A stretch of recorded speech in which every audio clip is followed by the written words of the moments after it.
In recent years, Rezz has become one of the biggest names in dance music, landing headlining slots at major festivals, collaborating with heavyweight producers like Deadmau5 and Zeds Dead, as well as early involvement with a mysterious producer known as Deathpact. Her rapid rise to success is unmatched and wildly impressive. I'm not sure if there are any other artists out there who have seen major success in such a short time frame after they began producing. Her sound is unique and instantly recognizable, and her hypnotic branding pairs perfectly with her deep, granulated bass lines. If you clicked on this video, then you probably already know all about her music, which is why in this video I'll be covering some of the lesser known things about her and how those things contributed to her becoming the successful artist she is today. Isabelle Rezz was born on March 28, 1995 in Kharkiv, Ukraine, but she moved to Niagara Falls, Ontario when she was young and ended up spending the rest of her childhood there. Deadmau5 is also from Niagara Falls, which is pretty crazy since he was the artist who inspired her to become a producer, and she has since gotten the opportunity to work with him. From an early age, she loved things with a dark aesthetic. She enjoyed watching shows like Goosebumps, Are You Afraid of the Dark, The Head, and Ren and Stimpy. She said in her 2017 Reddit AMA that she always preferred Teletoon over Nickelodeon, which makes sense because a lot of the Teletoon shows definitely had a darker vibe to them. For those that don't know, Teletoon is what Cartoon Network used to be called. She was inspired by her older brother's bedroom growing up, as he had decorated it in a dark way and he had a lot of dark action figures. She is also a big fan of the video games Silent Hill and Resident Evil. Knowing all of this, it makes perfect sense why she chose to brand her project the way she has. Apparently she was also into the game called Habbo Hotel around age 12, though I don't think this had any influence on her dark aesthetic. She was always into music, and she grew up listening to bands such as My Chemical Romance, Bring Me the Horizon, Green Day, and Metric, as well as Marilyn Manson, though she said she wasn't quite as into him as the previously mentioned artists. Her first introduction to electronic music came when she stumbled across a YouTube video of a Tiesto performance, and she also found some Afrojack performance videos around that time. I was just on the internet, I was on YouTube searching up random videos, and I think I stumbled upon a video of Tiesto. I think he was the first person that I saw. They definitely piqued her interest, but it wasn't until she discovered Skrillex and Deadmau5 that she really began digging into the genre. She became a huge fan of Justice and Zeds Dead around that time as well. She actually said in an interview in 2015 that working with Deadmau5 would be her dream collaboration, and that dream came true in 2021 when they released Hypnocurrency together. She even got to release on his label Mousetrap just 1 year after that interview. After discovering her new love for electronic music, she began DJing as a way to share the music she loved with others. She started when she was 14, doing random gigs at bars and high school dances, and she even DJ'd at a Ruth's Chris steakhouse one time. When she was 16, she went to her first Deadmau5 show in Toronto. Around that time in her life, she was working at the Hard Rock Cafe in Niagara Falls. By the time she was 17, she was DJing some underground raves in Toronto, but she ended up taking a break due to how exhausting and how sketchy it was. She would take a bus into Toronto and usually stayed with people she barely knew. Her break lasted for about 6 months, and during that time she saw Deadmau5 for the second time at Hard Day of the Dead Festival in 2013. It was that exact performance that gave her the motivation she needed to embark on her journey as a producer, and she started producing with Ableton almost immediately after she got home from the festival. She said Ableton seemed too confusing at first, so she jumped over to FL Studio, which also seemed confusing, so she decided to go back to Ableton and has stuck with it ever since. Back when she was only DJing, she never intended to make a career out of it, but that changed as soon as she began producing her own tracks.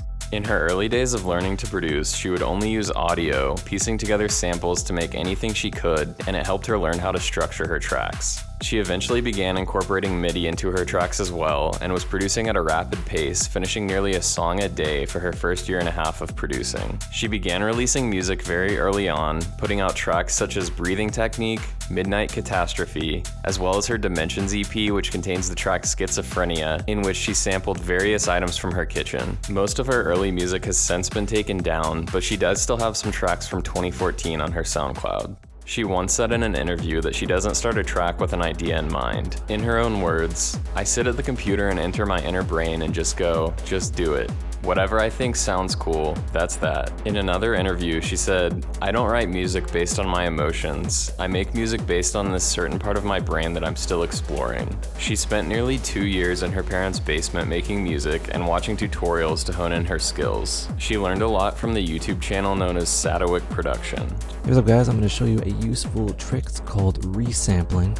She would often stay up until 7 a.m. and sleep until the middle of the afternoon, which concerned her father. He wished she would get out and do something, as he wanted to see her become successful in a traditional manner, but obviously, she had other plans in mind. In 2014, she started taking production notes in a composition notebook to help her learn, and she also filled it with philosophical quotes to keep her inspired. Here are some of the quotes from her notebook. "Success is shallow if it doesn't come with happiness or fulfillment. Set big goals. Drop negative thoughts within 60 seconds or restart the challenge." That same year, she posted a picture on her Instagram of the book History of Philosophy, so it seems to be something she is very interested in. Around this time in her life, she had an epiphany where she realized that she could learn to become very happy. She said that whenever she would finish a song, she would reach peak happiness. She felt that the world was beginning to open up to her, and that's exactly what was happening. She would post her music in various Facebook groups and would also email blogs. Some blogs started writing about her when she hadn't even been producing for 6 months yet, so clearly she was onto something. The music that she shared publicly was great from the start, and people noticed, so she started getting traction very quickly. Fans often would compare her music to Gesaffelstein, and she actually didn't even know who he was when people first started referencing him, but she looked him up and is now a fan, and she has even expressed interest in collaborating with him. In 2015, Skrillex followed her on Twitter and sent her a DM that said, "Keep me in the loop on your unreleased music." That same year, she released her debut EP called Insurrection on Skrillex's label Nest HQ, a subsidiary of Ausla, which is intended to promote talented but lesser-known artists. She got to meet Skrillex not long after, and her older sister was blown away when she saw Rezz and Skrillex's Snapchat story, as she had been a longtime fan of his. Once she got with her management and booking agency, she started getting booked for lots of shows and festivals, and playing out her music live on big sound systems helped her hear the flaws in her music, which led her to improving her technical skills, and it also helped her understand what does and doesn't work in a live setting. Her intention with her music is all about making something that sounds great live. In the past, she had been inspired by some of the things Porter Robinson would do in his sets, such as playing something beautiful and melodic that suddenly dropped into something dark and minimal, which would make the crowd go nuts. In those early days when she was building her brand, her manager actually told her not to play any dubstep in her sets because it would attract a bass-heavy audience who might not properly appreciate her releases. I'm not sure if she ever actually took that advice because I've seen her 3 times and I'm pretty sure she played at least one dubstep song every time. I was caught off guard the first time that I saw her in 2017 when she suddenly dropped Excision's track Harambe, but she predominantly played her own music anyways, which I personally think is a key factor in achieving headliner status, and clearly it has worked for her. Around that time in her life, her friend told her about the app called Bitstrips that used to be popular on Snapchat, where you could make a cartoon character of yourself. She made a bitstrip of herself wearing the hypno glasses, and her manager really liked it, so the bitstrip became part of her branding for a while. That was around the same time that she designed her signature goggles that have become a defining visual staple of her act. The early prototype was much more simple than what she uses today, but it was something that evolved over time. When she did her Reddit AMA in 2017, someone asked her if it's hard to see the decks through the goggles, and surprisingly, she said that she can see the CDJs flawlessly. In another interview, she said that she was surprised no one had come up with the hypnotic branding idea before her, as she felt it was such a strong idea. Her black hat also became an accidental part of her branding. She would wear it simply to keep her hair out of her face during her sets, but fans latched onto it, so it just naturally became a visual element of the project. Speaking of visuals, she once drew a snake on a piece of paper that ended up being used as a visual in some of her shows.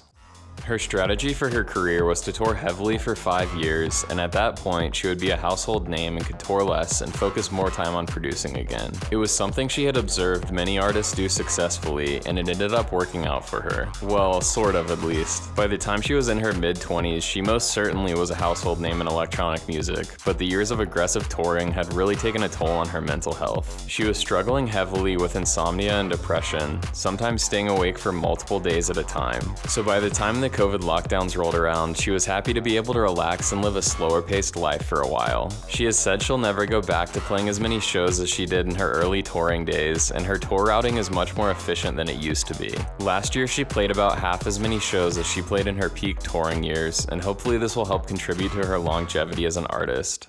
She serves as a role model to many people, and she has given many of her fans the inspiration to begin their own journey as producers, just as Deadmau5 did for her. Her fan base is fiercely loyal and always growing. In 2016, Matt LeBlanc started the Cult of Rezz Facebook group, a place where fans from all over the world could come together and connect through their love for Rezz. Many of the members meet up at shows, and many friendships have been made. Even Rezz gets in on the action, as she is very involved with the group, making posts herself, interacting with fans, and even consulting with the group admins. The group has nearly 24,000 members, and now has a Twitter page, Discord server, subreddit, TikTok, and Instagram. But not only does she inspire her fans also inspire her.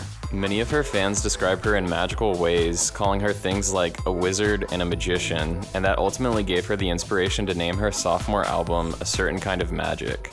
They started calling me a magician, they started calling me like, what are they? There's like a bunch of things they were calling me relative to magic and like being a magician and like a wizard and stuff like that. And literally that alone inspired my entire album, which is Certain Kind of Magic. Rezz's journey from a young and hopeful producer to an international headliner is an incredible story, and she deserves every ounce of success that she has achieved, and there will certainly be much more coming her way in the future. If you've ever seen her live, you'd probably agree that she is among the most captivating acts of our time. Many people have questioned her rapid rise to notoriety, but there is no conspiracy here, and her achievements can be explained very simply. Rezz had a strong vision since the beginning, and this is key. She knew exactly what sound she wanted to make, and she knew exactly how to create a world around that sound that perfectly packages it all together and ties a bow on top. The Rezz project isn't just about music, it's about transporting you to a whole new world where hypnotic visuals and repetitious sounds lull you deep into your unconscious mind, giving you an experience you never thought was possible. Because the nicest thing about hypnosis is that wonderful feeling of physical and mental relaxation that can now spread throughout your entire body. Because from this moment in time, there's nothing of importance for you to do except subscribe to my channel.